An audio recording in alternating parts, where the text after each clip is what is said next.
Bonjour à tous, c'est Madame Patachou. Aujourd'hui, je vais vous montrer comment faire une bague inspirée de la couronne de Tommen dans Game of Thrones. Alors là, j'ai tout simplement découpé un morceau de canette, donc j'ai essayé de le faire assez droit. Je l'ai fait à la largeur de mon doigt. Je l'ai agrafé et j'y ai ajouté du papier aluminium. Ensuite, tout va se faire à la pâte noire. Donc là, je fais un gros boudin pour faire la base de la couronne. Je la dispose sur tout le tour.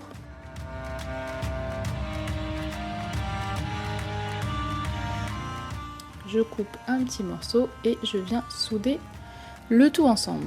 Donc ça va vraiment, tout va se faire sur cette même base, donc des boudins et en soudant le tout. J'aplatis légèrement cette base, donc pas totalement, hein, c'est important, elle doit garder un petit peu de volume.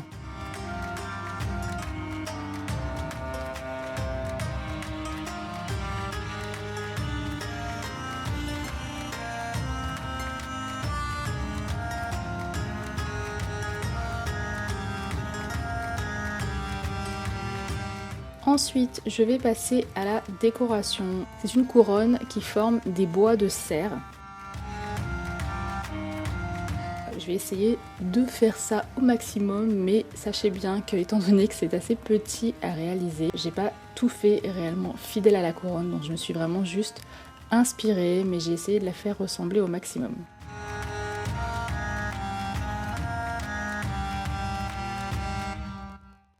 Donc je vais faire en fait plein de boudins comme ceci qui sont pointus au bout, que je dispose, que je soude, que j'aplatis et que je mets en place.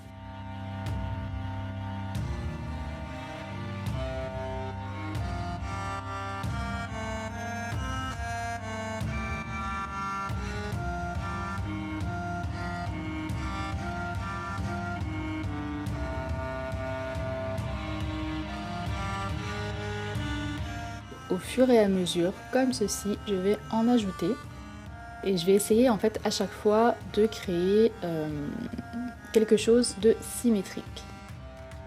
Si je fais quelque chose à droite, je vais faire la même chose de l'autre côté, mais dans l'autre sens.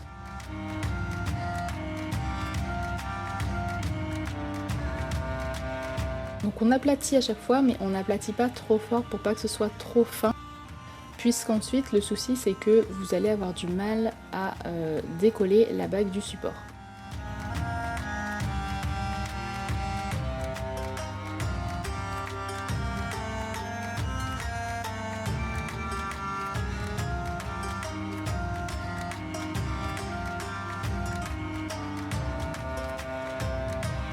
Donc là j'ai juste ajouté des petits boudins que je suis venue couper ensuite, voilà, pour enlever l'excédent.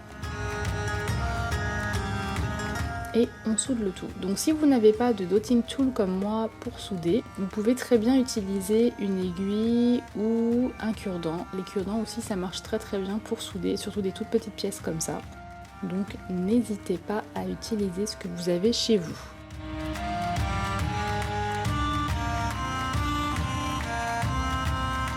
Ensuite, j'ai fait un rond que j'ai aplati comme ceci, donc là c'est pour mettre la pierre de la couronne.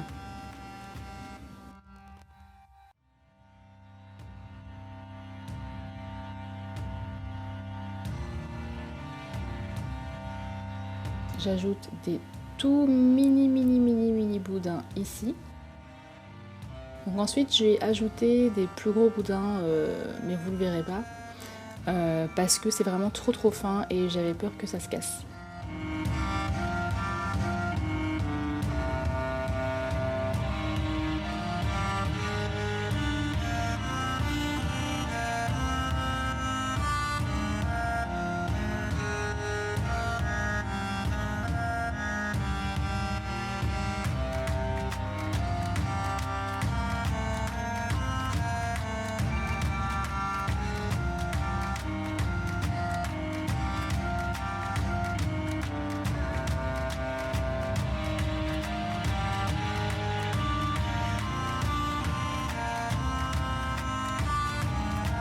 Donc en fait, les dessins, si je peux dire, des cornes de cerf sont les mêmes ensuite sur tout le reste de la couronne. Donc en fait, vous avez cette base ici, plus les deux que je vais ajouter là sur les côtés. Et ensuite, de l'autre côté, c'est aussi une symétrie, donc c'est exactement la même chose.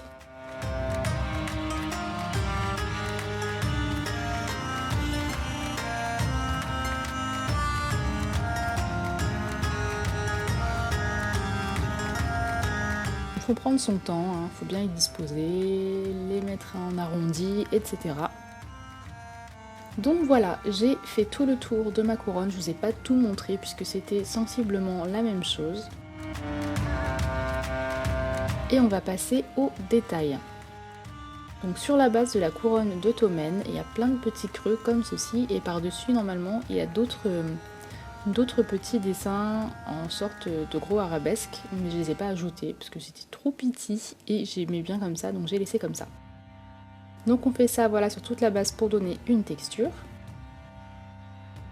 Et avec une aiguille très fine, on vient tracer des traits comme ça en suivant bien le mouvement à chaque fois qu'on a donné à la pâte. Donc le mouvement des cornes, c'est hyper important pour faire quelque chose de joli. Il ne faut pas trop appuyer non plus, il faut vraiment juste rayer de manière à faire un petit effet boisé.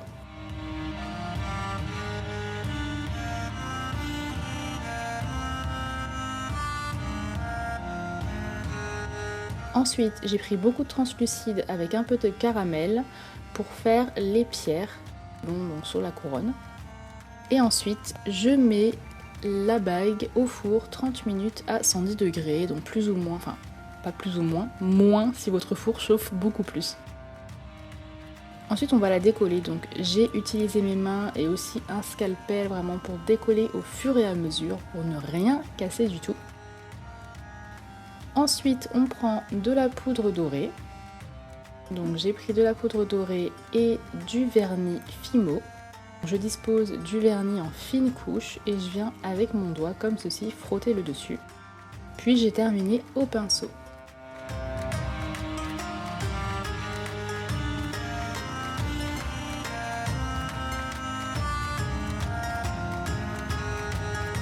J'ai aussi ajouté un petit peu de peinture noire en tapotant pour vraiment faire un effet un peu vieilli d'une couronne vraiment authentique, on va dire. On a terminé, donc j'espère vraiment que ce tutoriel de Game of Thrones vous a plu. Si vous avez des idées sur d'autres séries et que vraiment ce tutoriel vous plaît, je vous laisse mettre ce que vous souhaitez que je fasse en commentaire et si ça me plaît, je le réaliserai sans problème. Je vous laisse pour terminer avec vos créations. Je vous fais de gros bisous, je vous souhaite un bon week-end. Bye!